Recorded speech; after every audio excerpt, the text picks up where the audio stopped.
Once you've done it once or twice, right? In those early years, like age 17, early 20s, when I started my career in my early 20s, you're forming who you are, your personality, and trusting who you are as a person and knowing that you can break the mold and it's okay. And I didn't have the fear of judgment. I mean, I didn't want to be judged negatively. Nobody ever does. But the drive in me was stronger than the fear.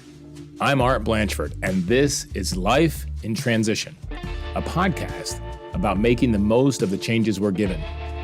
As a married father of 3 teenagers, a longtime global business executive and adventurer, I've been through hundreds of transitions in my life. Many have been difficult, but all have led to a depth and richness I could never have imagined. You'll get to hear all about them on this podcast so that together, we can create more love and joy in our lives, no matter what transitions we are going through. So welcome back to another episode of Life in Transition podcast. I'm really excited to have my friend Jan Griffiths with us here today. She is really inspiring to me because of her passion for bringing authentic leadership into the automotive industry, which is something I've spent so much time, but she's so much more than that. So let me read you a couple things so you get to know her a little bit before we get started. She's a founder in that role. She's founder of Griffiths Detroit. She's the architect of cultural change in the industry, as I mentioned, really driving toward authentic leadership and bringing her passion and her energy to that.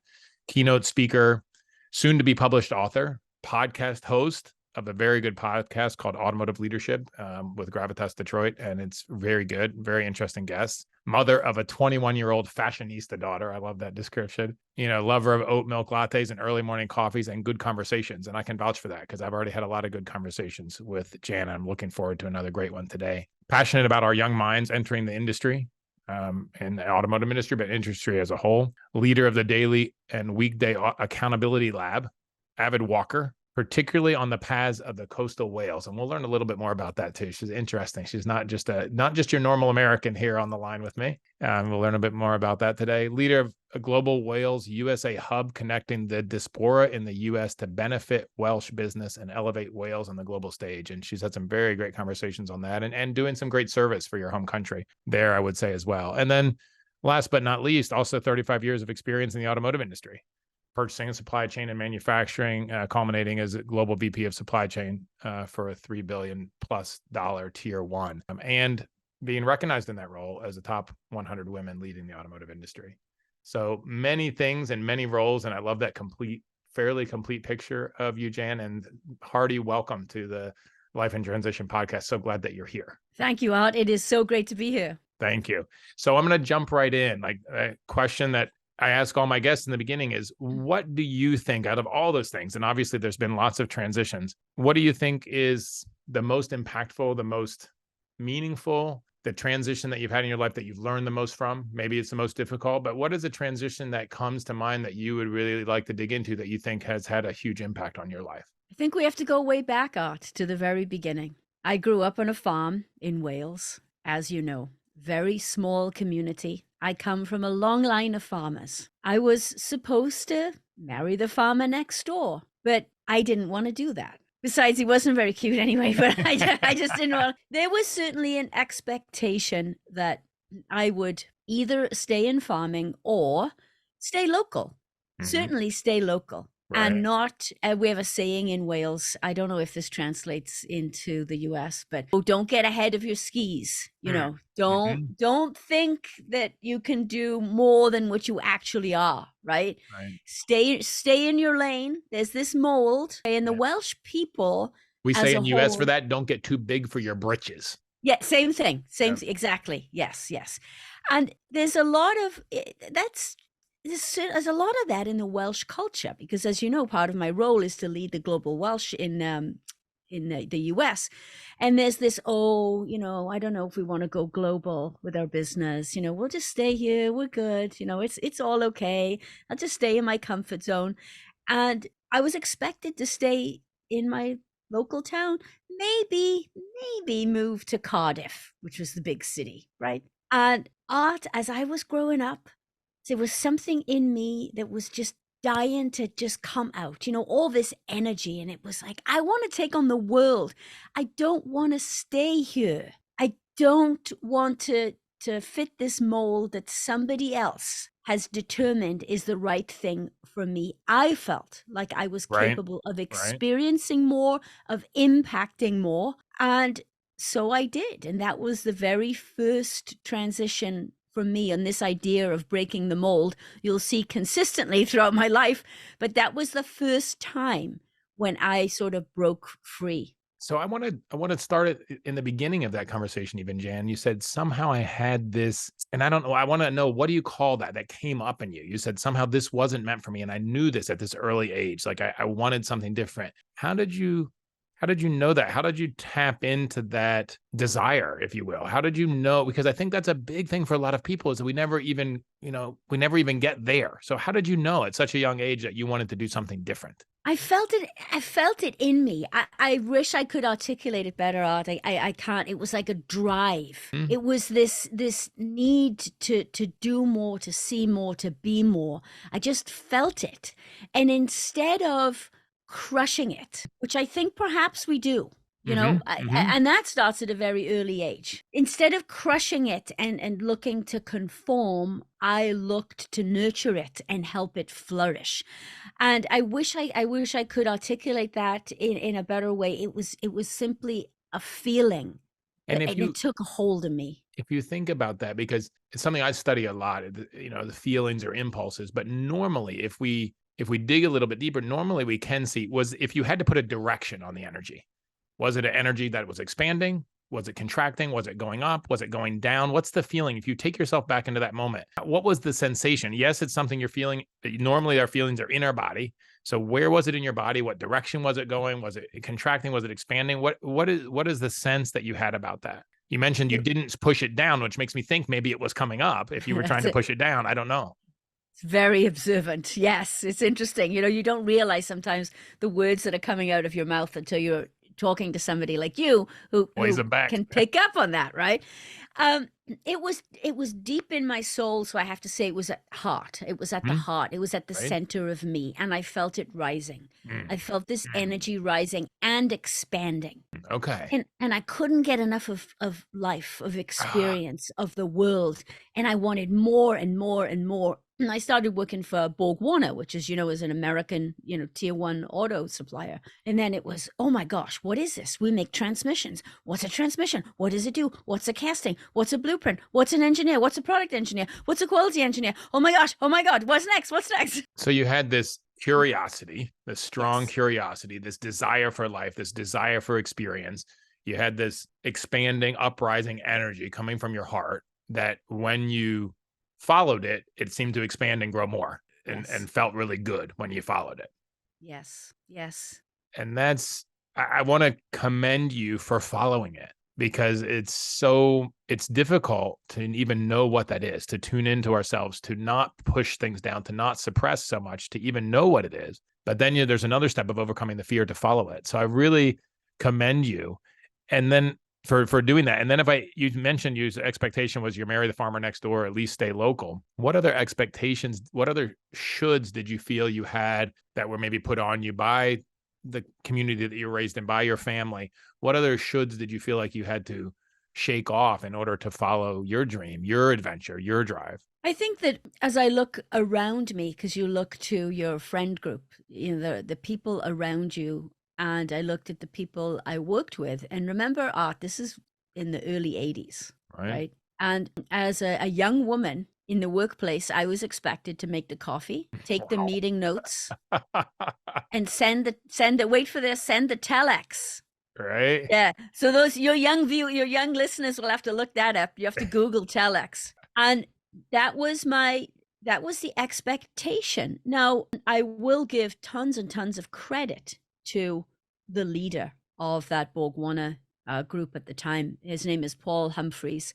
He later went on to do tremendous things with Flex. But Paul provided that environment where I could nurture and nourish that drive in me, and he gave me the opportunity for it to grow. And that was my first taste. I didn't know it at the time that it was authentic leadership and great leadership. I didn't Being know. I modeled was by Paul. being modeled by Paul, but I didn't know that. Right, I right, was for sure. young. I Yeah, thought yeah. I thought that everybody was like that. Every boss was like that. I Right. learned that's not the case. So when you before we go down that road, and I want to go there, but how did you feel when you decided in your family, in your community, how did you feel leaving? Did you feel supported when you left, or did you feel like you were like, did you feel like you were going to be ostracized or exiled from your family for leaving, or and your community in Wales when you decided to come to US and work? I'm going to take this back to my mother. And this might be a bit emotional. Okay. But her marriage wasn't great, right? Like many. She didn't have the opportunity that I had. Mm, She didn't go to college. I mm, mean, she was a farmer's wife. She did what she was expected to do, and she literally married the farmer, not quite next door, but pretty close, mm. because that's what you did. So she married him, and she didn't want that life for me, but she didn't know what life there could be for me. Yeah. So she wanted me to stay within the community, but she didn't want me to feel trapped in a marriage or in a job that I couldn't get out of. Right. She had to stay in the marriage because she did not have You the don't have means options. Yeah. to earn a living. She didn't have options. She was stuck. And back Right. then, you didn't get divorced. And my mother had me late in life. She was 44 when I was born. Oh, So wow. that throws a whole nother dimension into Right. it. And the farming community in Wales, you have to keep in mind, is 20 years behind the rest of society. Right. So you've got all that playing in. But yet she knew, obviously, she's no longer with us, but she loved her daughter, and she wanted to make sure that I had opportunities. So even though she couldn't have the conversation with me, there was no internet. She didn't know about manufacturing, about an office. Nobody in my family had been to college. Nobody knew what automotive was about. We didn't even know the word. It was like, Right. what is Right. that? So I had to chart that path myself, knowing that emotionally she was there and psychologically she was there. And the one thing, Art, I'll remember this my entire life. Every time I made a job change, she would say to me, "Well, if it doesn't work out, you can always come back to the farm." And I used to laugh about it because I thought it was kind of funny. But imagine what she did was created safety. Psychological safety. She gave it to me Yeah. without realizing it, Right. without using those words. Right. She meant it. She just Yeah. meant it. Okay, if this job that she knew nothing about, Right. no concept, didn't know anything about the US, about automotive, the jobs, the companies, nothing. If they failed, it's okay because I could always go back there. And that, again, helped Mm, fuel and mm, nourish this mm, drive. No, that's wonderful. And speaking from somebody who didn't have that, I can see how important that is to have, and to have her saying that, not from a standpoint of guilt tripping you or wanting you to come home, but just Oh, providing you with safety, just from her heart. Hey, you're my daughter. I love you. And if there's something that doesn't work out, you've always got a bed here, and you've always got a warm food, and we can start over. All right. now one of the reasons that she did that is because I ran away from home when I was 17. What did I that was look in like? I was in love, Mm, Art. mm. And I ran First away love? from first real love, yes. I ran away from home and I lived with a boy and with his parents in a not so nice part of town because I was in love and I was determined, and you were not going to tell me what to do. Right, I'm going. right. And my mother, well, as we talked about this over the years, she said that she regrets the day that she ever forced me to make a decision, because she said, either you end the relationship with the boy or you get out and get on with it. What did I do? Got out and got on with it. You got to be very careful when you give people ultimatums. And she told me after that, she said, whatever you do, you always keep the welcome mat out on the door for your children, no matter what they do. Mm. So that was in the back of her mind too. No, but I think that's really one of the parenting advices that I've been told a lot is, don't ever ask a question that you're not ready for the answer. If Right. it doesn't get answered, the same thing as you just said, right? So don't ask a question if one of the options of the answer is something you don't want to deal with, right? Right. So that's interesting. So how long until you were back with them after you moved out? I mean, it was a long time ago. I think it was about a year. And I Mhm. didn't speak to my mother for over 6 months, which was awful. You know, it was awful for her. It was awful for me. But do you want to know how she enticed me to come home? Yes, I do. I believe I'm saying this. So she said, "You know that little blue that little MG midget sports car you've always wanted?" I said, "Yeah." She said, "It's yours. Just come home." Wow. So And that's then it was a like, big bribe. MG midget sports. It was used. It wasn't a new one, but Yeah, but MG still. midget sports car, life with boyfriend, which was now getting tough because we had no money, right? You're starting to see the reality. So timing was everything there. Yeah, You yeah, were yeah, starting yeah, to yeah. see, yeah. So I said, come home. And she goes, and you have to go back to college. I said, oh, okay. Oh, that's great. What a wonderful mom. What a wonderful mom. What Yeah. did you what did you learn in your time away and your time, especially when you didn't talk to your mom for 6 months? What did you learn and how were you different when you came back? I learned that life is tough, Art. I Mm, learned that life is tough, and life with no money. You know, in Britain at the time, we were on the dole, or on the yeah, welfare. assistance welfare, yeah. And I was still going to college, to a local college, but not, I didn't go to a big fancy university. And it was just tough. It was tough. And then I missed the support of my mother, even though my boyfriend's parents were very supportive. They were wonderful to me, but I didn't like it. Mm. Life was too tough. But I think that fuels you, right? When you live life like that with no money, you're like, you know what? I'm getting out of this, and I am never going to be back in this place again. Yeah, it's definitely very motivating, right? It's a very motivating. Wow. Yeah, that is an aside, but very, very interesting one. But I think it's important to understand like this transition for you of being willing to break the mold. And then you continued that. I mean, that's one, and it started with breaking the mold of your community and family with the support of your mother in this case. Yeah. Um, but then you've been doing that the rest of your life. So how did those early times of breaking the mold and feeling this desire inside you to live your life, to do it, and I say this too often probably, but Joseph Campbell says to say a hearty yes to your adventure, Yeah. right? To your life. How did that continue to fuel you as you moved on? So you were going to university in Wales, you left this guy behind you, you got your blue MG. Yeah. And Yeah. then where did life take you from there? And and most importantly, how did you keep listening to that energy uprising, that expanding uprising energy in you, that this was your life, this is your vision, this is your purpose, this is your meaning? Like how did you keep tapped into that? And how did that inform the rest of your life up to where you are now even? I think once you've done it once or twice, right? You say in those early years, like age 17, early 20s, when I started my career in my early 20s, you're forming who you are, your personality, and trusting who you are as a person, and knowing that you can break the mold, and it's okay. And I think one experience builds on another, builds on another. So I broke the mold of the farm girl. I broke the Right. mold of a woman in the auto industry early on.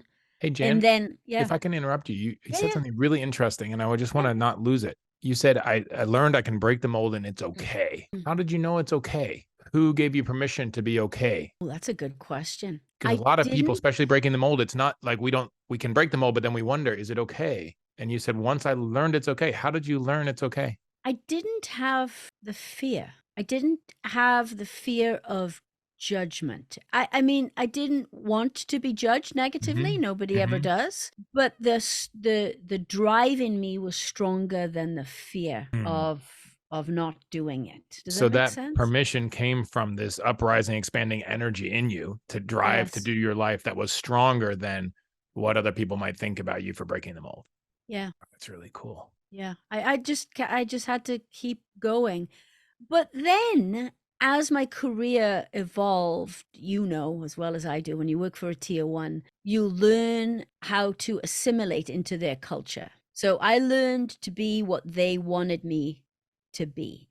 So there was obviously something in me that said, yes, yes, you're a rule breaker, you're a mold breaker, but not to the point that I'm going to push the culture or the company so far as they're going to say, "Oh, to hell with you, you're out of here." Right. So somehow I was always testing that boundary. And sometimes I would work for a culture that was more in line with my values, which was great. And other times I didn't, which wasn't so great. And then I left typically. Right. Right. Right. And how did you, I mean, because I think that's a boundary in the corporate world. I know that I experienced, and I think everybody in the corporate world experiences if you're a senior executive, right? Like how much change can I drive? How much can I live in alignment with my values in this company? And where is it too much? And then I have to, I'm not going to be welcome and I need to move on. How did you make that judgment? How did you decide when it was time to leave? If it started to drain my energy too much, if I had to lose too much of myself, I mean, I can assimilate into a lot of cultures, and I Right. can tone it down. In fact, I was told once that you're too much. You need to tone it down. I can imagine that. I mean, being in the auto industry in the, maybe it was in the 90s, 80s or 90s or even 2000s, and being female and being passionate, Mm, I can mhm. imagine that made some men around you uncomfortable, perhaps. Yeah, I was the first female non-engineer program manager for Bosch Brakes. Right.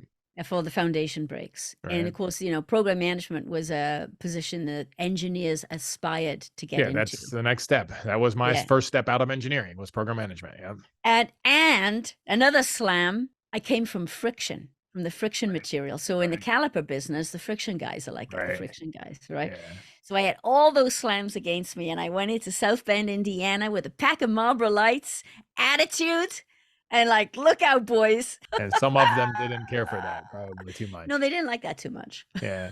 So I love that you talked about that, your energy, your uprising energy, your drive was stronger than the fear of other people. And then you said if it gets to be too much, if it dampens that energy too much, if it's too out of alignment. And I'm questioning there too, like, can you be more specific on that? Like, what did that look like? Is it the feeling of just dreading coming to work, or is it the feeling of like you feel that life energy that you talk about, this expanding energy starts to contract? How did you know when it's time to leave one culture and find something else? When people try to put me in a box and put boundaries, really tight boundaries around me, and tell me that I have to do things a certain way and start to crush that creativity. Mm, I live in that visionary, creative space, and good leaders today recognize that there are people like that. There are people who are maintainers who like to just yeah, stay the course. yeah, There are people who are analytical, who don't want yep, anything to do with creativity. And great leaders have a complete mix of those kinds of skill sets and people on their team. yes, But, as I grew up in the industry, and nobody really understood that or right, cared. It was, this right, is the box. You are a program manager. You are in purchasing. You will do this. You will do it this way. You will report these numbers and you will like it. And I mm, will review you every 6 months or every year. And if I like you, I will give you an increase. And if I don't, you're not going to get anything and you're probably done. And I didn't, if I so felt those being in walls that coming box and in, getting a lot of telling how to do things, not just yeah, what's desired, but how and how you have to be, and sort of the recipe didn't leave you any space to grow for yourself. yeah, And then you yeah. said, okay, it's enough. And And then how I'm many, done. sorry, go ahead. No, and then I was done. I was out, And how and you many of can those see it. changes did you make? How many Oh, times did you change companies in your career? ah! Have you seen my LinkedIn profile? A I've looked lot. at it, but not in that much A detail, lot, a lot. No, a lot. Because, and this is what we hear in the workplace today, why people leave is because companies don't promote people or give them opportunities to advance fast enough. And that's 10,000 times magnified now to what it Yeah. was when I was in the workplace. Yeah. And if people didn't give me that opportunity to move or expand my responsibilities, and a recruiter called, you know the story, you take Yeah. the call, the next thing you know, you're on a plane to Des Moines, Iowa, and you're head of Lean Sigma for Maytag, which actually happened. Wow. Wow. It's interesting because like I think about I'm just reflecting on this now. The first job I had is a second job in automotive, but first job out of college, I co-opted as well. I can remember having a discussion with my boss at that company and he, what's your career plan? And I laid out my career plan and he said, oh, no, no, you can't do that. And you know what came up for me was thank you for clarifying that I can't do that at this company. I Yes. will go look for another one. And in a few months I was somewhere else because he was clear, like, oh, that doesn't happen here. So, okay, great. And that's not possible. I was okay. I understand your limitations now, and I want to find mine. I'm going to go somewhere else. Yep. So that is really interesting point. Validates that. I never thought about that from my early on career change. So now, very interesting. So how did that progress as you're going through the careers, and I'm really curious about the transition from the corporate world now too, with following the same thing of breaking the mold, that you were super respected, big leader, big company, making a lot of money, and then you decided to change careers. I think that as I look back, I didn't really have much of a vision for my life, to be perfectly honest. And I wish I had developed more clarity of vision for my life earlier on. I knew I wanted more, but I didn't really put that together. I didn't spend a lot of time thinking about my life and saying, this is the top of the mountain for me. This is where I'm going. It was just the next job, the next opportunity. Right. Oh, I'm going to go from a manager to a director. I'm going to do that. Let's Right. go from a director to a senior director, and there's more money and more responsibility. Oh, let's do that. Oh, now I'm going to be a VP. Oh, yeah, that's good. Let's do that.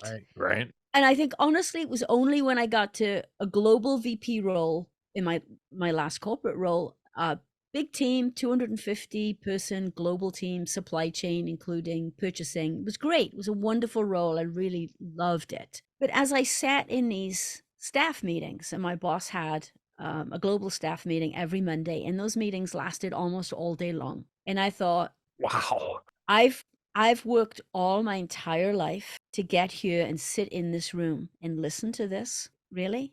And to look at these PowerPoints. This is what it is, really? And there was so much wasted time, wasted energy, a little bit of toxic, not so much in my last company, but you've seen the toxic cultures over the years, and the gamesmanship and the politicking and the running into the CEO's office and the positioning. And I thought, oh my gosh. As I looked around me and we're starting to see the transition of the industry, we're starting to talk about EV adoption. I thought, you know what? There is no way that this industry is going to handle the transition to anything if this is the way we operate. Right. And then at this point, I'm in my early 50s. So I got dream job, dream house, dream car, right? Kid in a private school, everything, right? The works art, everything I'd ever wanted, right? And then I thought, I can't do this. And I started to think more about my home country and Wales and how I value my home country and what it's given me. And I want to be able to spend more time there. I want to be able to give back. I want to, I only have a small family left in Wales. My parents are long gone, but I wanted to spend a little bit of time with them. Yeah. I wanted more freedom on my time. I didn't want to have to ask, can I take vacation? Because even at a senior level, you've still got to do that. You still got a boss. Yeah. And I didn't like that. And I thought, you know what? I'm done. I'm going to quit. And people thought I had lost my mind because So it was more just summing up that decision. It was more, I'll say, as a lifestyle decision, in a sense of like, I'm spending my life. A minute ago, you said, I never had the vision to look at the top of the mountain and see where I really wanted my life to go. Like, what would be the top of the mountain for me? But when I listened to you, and this answers the question I was going to ask you, you maybe realize that the top of the mountain isn't what's important. It's how you walk there every day. So you're sitting in this Monday meeting all day and saying, this is not how I want to use my days. This is not how I want to spend the time I have left on this planet. That's exactly right. The top of the mountain was not the biggest, grandest title, the biggest comp package, right? Most visibility and recognition in the industry, which I had thought that was the top of the mountain. Raising my hand. I was right there with you in that industry. And then when you realize that life is about so much more, like you say, it's the journey. And now I have this new mission driving me, right? It's like, okay, so you got an industry to change. How are you going to do that? Well, I don't know. I've never known exactly how to do any job I've walked into, but I'll tell you one thing, I'll figure it out. No, but that's such a key lesson. And then maybe I'll pause there for a second, because I feel like, and maybe this is just my age or being a parent of 3 20-somethings, teens and 20-somethings now, I feel like there's a lot of younger people that, I can't do that until I figure it out. Yes. Right. And when I hear you say, hey, I've never known how to do a job that I took. Never. And you've had so many jobs and you've been so successful, but you'll figure it out. Yeah. And so now you said, okay, this industry is sucking the life out of me, but I love it. I want to change it. I'm on a mission to change it. I don't know how, but I'm going to jump in. I'm going to quit my job and I'm going to jump in and figure out how I can change this industry and live a life along the way that is independent of whether I get to the top of the mountain or not, or whatever that is. But my life becomes the journey of how to do that and spend more time with whales and my family, and more integrated, more full life. Yeah. Yeah. And then you had the courage to stop. Yeah. Like in the middle, like you said, the peak of everything, right? The earnings Yeah. that you could sit there and you could fit the mold. If you were a mold fitter, you could fit that mold, and you could have kept printing money and kept having status at a high level for at least another 15 years. Easy. Right? And you decided to stop. Yep. That's a lot of courage. What gave you the courage to do that at that point? We talked earlier about the energy, and when you feel that sort of the culture closing in on you, and then that flame inside of you starts to dampen, right? And I could feel that. And you mentioned in my intro that I love oat milk lattes, coffee, and conversation. I'm not lying. It's very important to me to have a little bit of conversation and a cup of coffee in the morning. I go to Starbucks here in Birmingham early. I'm an early morning person, 6:30, right? And I started to stay longer there. And, this is a mixed group of people. I think there's maybe one other person there in the auto industry. And they would joke about how late I would go to work because I didn't want to go in. Right. Right. And when you start to feel like that, I wasn't excited, because the question is, and I hate this question out that people say, oh, what keeps you up at night? Everybody asks that question in the business auto today, industry, right? especially. They ask it. Yeah. Wrong question. The question is, what gets you up in the morning? Bingo. That's the Boom. question. Boom. Right? Absolutely. That's Thank you. the Want a better life? question. Ask a better question. So, excitement wasn't there. And then I just said, you know what? And then I had to, of course, I had a lifestyle that was supported by that corporate comp package. So now I had to scale back. So I probably made the decision about a year before I executed on it. Sure. I was spending money away left and right. And Yep. then my daughter, she was younger. She was in her teens. And I said, look, no more trips to the mall for nice clothes, no more European vacations. And she looked at me and she said, Mom, we'll eat ramen noodles if we have to. You need to do this. That's awesome. Thank you, Gwen. Oh, makes me cry hearing that. That's amazing. I mean, that's awesome. And I guess the message that I'm hearing here, and I want to articulate for all of our listeners, is that this life force, this energy, this fire that's inside us, keeping that burning is the most important thing, actually, if we have the option to do so. Right. And a lot of us in this country, we have the option to do that. Right. And getting it, like selling ourselves out, letting that flame be extinguished for a comp package, which a lot of us do because it's logical and it makes sense in the Excel spreadsheet, and we have mortgages to pay and kids to put through college. But it is, then we become, like Benjamin Franklin said, we become dead at 25 and wait for our body to catch up at 65. Yeah. And that's really amazing that you had the courage to follow that, right? And to really take it. So when was that? How many years ago was that you made the decision, and then it was a year later that you quit? So you made the decision in what year? What month? Made the decision 6 years ago, and then I quit 5 years ago. 5 years ago. And then I went to Wales to get my bearings, and then I came back and I started the business. How long were you in Wales? I'll call just like 3 weeks to the first time. But now I have made a commitment to myself that I go to Wales for a month every year. And I have done that 2 years in a row. And I booked my trip for 2024. It's already booked. And it's a combination of walking on the beach, walking on the cliffs. It's spending time with the Global Welsh Organization, with Welsh businesses. It's visiting friends. It's visiting family. And I do a little bit of work when I'm there, but it's a much scaled back schedule. And it recharges me and it refuels me, and I absolutely love it, Art. And I'm so happy that I made that decision. And I have more energy now, I think, than I did decades ago, certainly than in the corporate world, because I wake up every morning. I'm 58 and I am like fighting fit. And when people ask me about retirement, I feel hurt. I feel like, what? Retirement? What is that? Right. A point when you hit an age or you get a pot of money, and then what do? You go to Naples, play golf, buy a condo, and die. No. Yeah, exactly. Not for me. That's not life. That's not purpose. And here's the thing. I think everybody idolizes that. Nobody likes it when they get there. Yeah, right? so true, right? And then Yeah. that's why I was watching this really interesting TED talk from a doctor who studies retirement now in retirement. That's what he's doing. And he said there's 3 stages to retirement: vacation, which lasts about 6 months; depression, which can last from 6 months to 2 or 3 years; and then the third stage is a branch. It's a Y. There's 2 different possibilities: purpose, meaning, fire, this energy rising inside you, doing what you feel really purposeful about; or death. Yeah. Right. And that's it. And so it's, if we are too identified with our title, with our prestige, if you had stayed in that role for a long time, just telling yourself, well, I'm just going to do this and pack money away so I can go to Naples and retire, probably what happens a few months after you retire is that you're dead, Yeah. or a few years, right? Because you didn't find a way to feed this light. The light was put out for so many years, so long, that you don't find a way to fuel it, like to keep that ember burning, right? It needs Yes. nourishment. We have to feed that ember to keep it burning. And I can see on your face right now, it is burning in you, Jan. It's great to see, and I think that's my mission on Life in Transition, is to help people to make that transition where their ember is burning, where their flame is on, where they are doing what it is that juices them, where when at that point, when someone says retirement, you say, what is that? I'm living a great balanced life. I'm around my kids. I'm around my friends. I'm serving my community.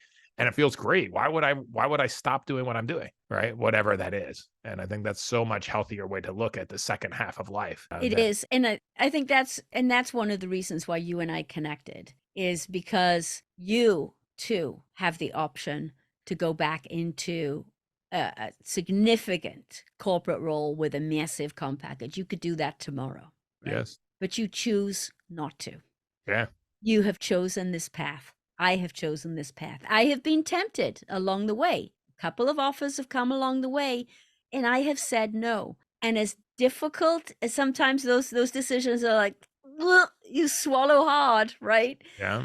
But then after the decision is made, it just strengthens me, Art. I'm just Yeah. ready to just, like, Yeah. Yeah. okay. Because you're living on your purpose, which is Yeah, really phenomenal, Jen. And it's really yeah. exciting to see. It's really an honor to sort of be a little bit of a part of. I'm like a little satellite orbiting around you a little bit in this industry now.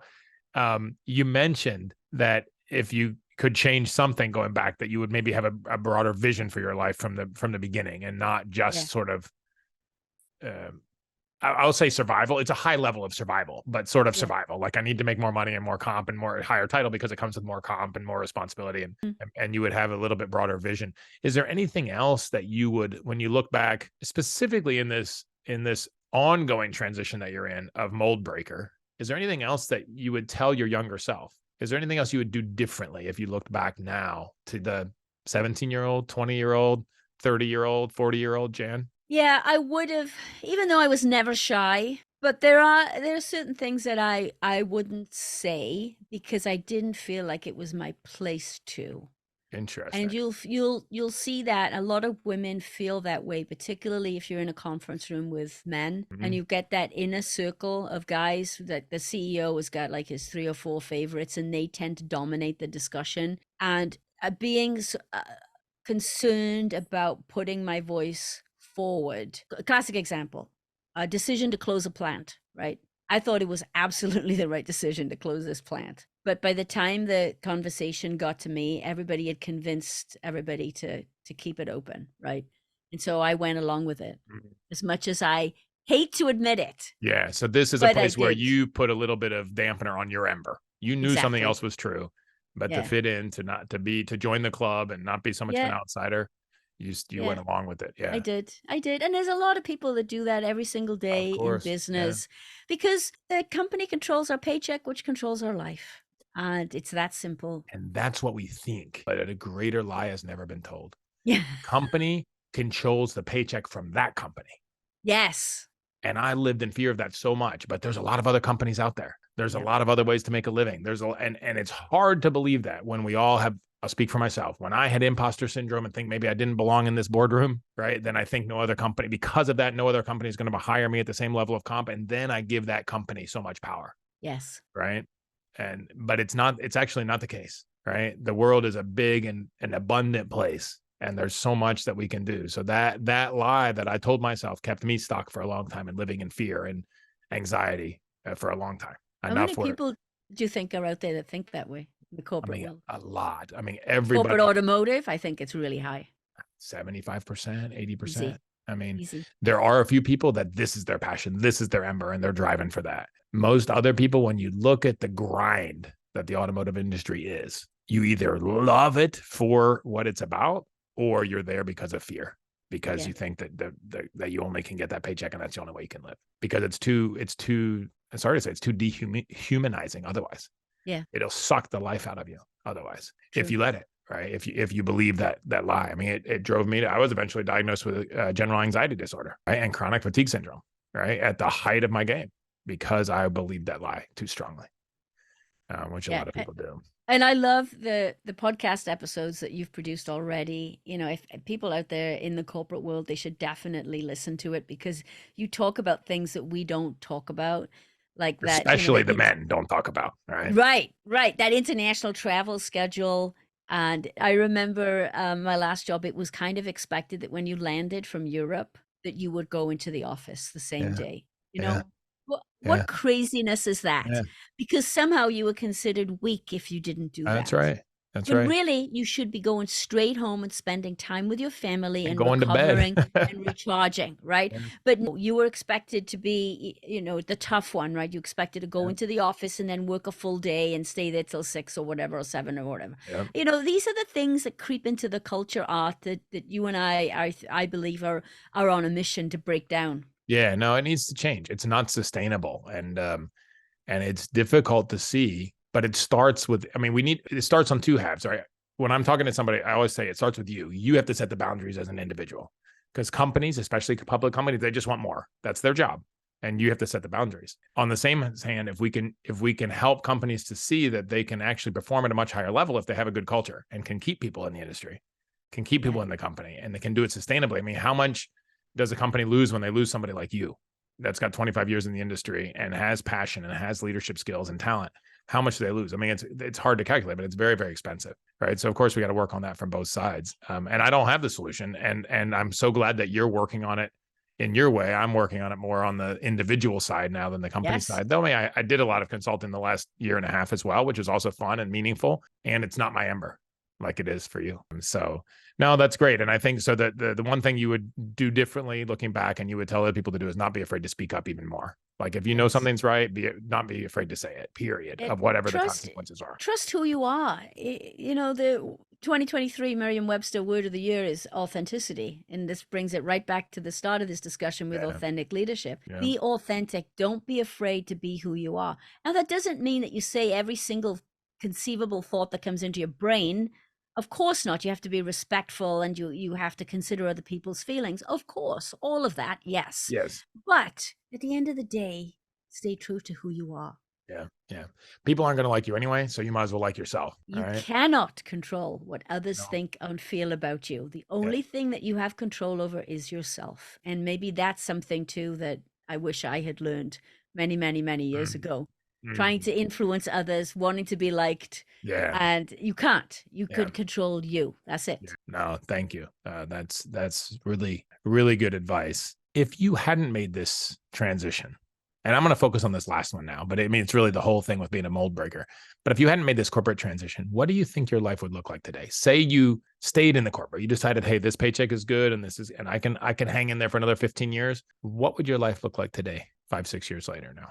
I think there's a possibility, quite frankly, that I'd be an alcoholic. That's a very tough thing to admit. I'd say the last 10, in my younger days, certainly there was a lot of drinking, and it's very much part of the Welsh culture, pub And culture. it's part of automotive culture too. Part of automotive culture too, yeah, yeah. And after my daughter was born, certainly I didn't drink anywhere nearly as much as I used to. But as she's grown and moved on to college, she's not at home, so I don't have that. And I think if I was miserable in the role, then I would have. It's quite possible I would use alcohol to numb that feeling. Quite possible, Absolutely. which is terrifying Yeah. to admit. But there it is, you know, Yep. we're talking about being authentic. I'm not going to shy away from it. Yeah. No, and I think that's so brave, and I think that's so true. I think St. Thomas said that if we bring forth what is within us, it will save us. If we don't, it will destroy us. Yeah. right? So if you have to numb it somehow. If you're not feeding your ember, it's going to gnaw at you in a way that you have to numb it somehow. And that's what most, my addiction was workaholism. That's how I didn't follow my ember, didn't nourish the energy that was inside me. But there's a lot of other ways to do that, whether it's doom scrolling the internet or alcohol or drugs, or there's a lot of ways to do it, or food, right? But that's really brave of you to say. And I think it's just so important to come back to, like, it's so important to follow our heart, follow our ember, to do what energizes us. And then if you have energy and health, everything else will work itself out. Yes. Right? And that's the hard thing I have to remind myself. What do you think that transitions will ever stop? No, it's part of who I am. I can't. I can't. I'm already starting to think about, okay, are we going to sell this business at some point in time? What are we going to do? What's next? And you've seen my business journey in the time that we've known each other. It started the business, then I started the podcast. Now the podcast has a life of its own, because now I do podcasts for other companies doing internal podcasts. So there's that. And now I'm emceeing investor conferences, and and then there's something else and something else. And I'm thinking, oh, I like that. I'm going to try that. Again, we offer a lot of these things like podcasting. I didn't know anything about podcasting when I started. Right. Not one single thing.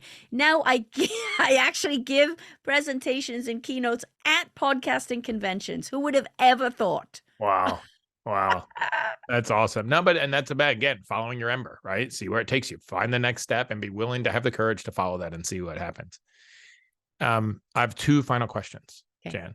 First one is, if you could give one tool, one piece of advice to your listeners, to our listeners today, that has been absolute key for you to, I'm going to sum it up this way: living an authentic life that you're living now, that would help someone else to live an authentic life. What would that one thing be? That if there's one thing that they could start doing, that they could take away, and now I'm sort of coming back to my automotive roots, like, what's one thing that you could actually do today that can make a difference? But what would you offer? You have to listen to yourself. You have to know yourself. And that takes time. It takes time and attention.